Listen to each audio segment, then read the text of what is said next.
कवारी से पैदाइश, अल्मा, ईसाया लेकिन 7:14। खुदावंद आप तुमको एक निशान बख्शेगा।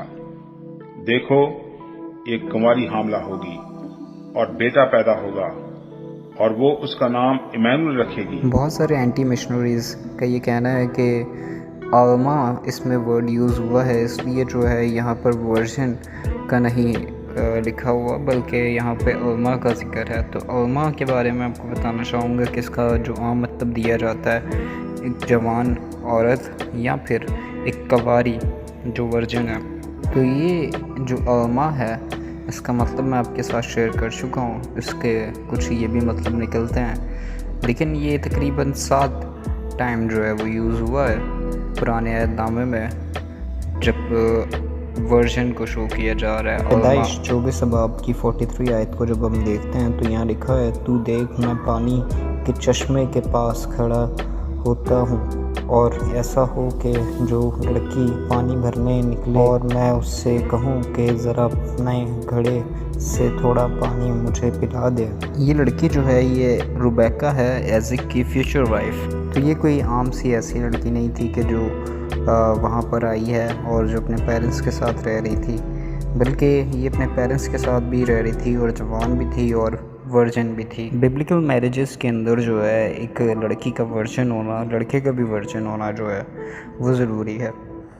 और इसके साथ जो है वो एंटी मिशनरीज़ जो हैं वो एग्री करेंगे कि रुबैका जो है वो अल्मा यानी कि यंग वर्जन थी। मेरे साथ देखिए खरूज की किताब उसके दूसरे बाब की 8वीं आयत। फ़िरौन की बेटी ने उससे कहा, जा वो लड़की जाकर उसकी माँ को बुला लाई। जो लड़की थी ये मूसा की बहन थी और ये जो है ये यंग और वर्जन थी। इसके ऊपर भी जो है वो कोई एंटी मिशनरी जो है वो आपसे डिबेट नहीं करेगा।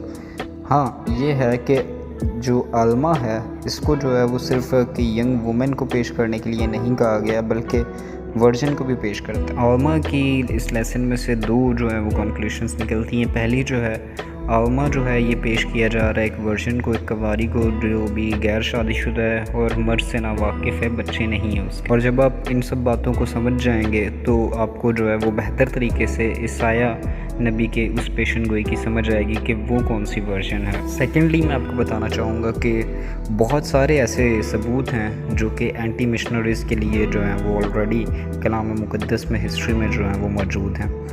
और मैं इसके साथ आपको एक और बात बताना चाहूँगा कि यीशु मसीह की पैदाइश को लेकर कुछ लोग जो है वो नए अहदनामे में से कोट करते हैं कि जी यूसुफ के साथ उसकी मंगनी हो गई थी, तो फिर वो जो है वो कुंवारी तो ना रही, फिर तो वो शादीशुदा कहलाई।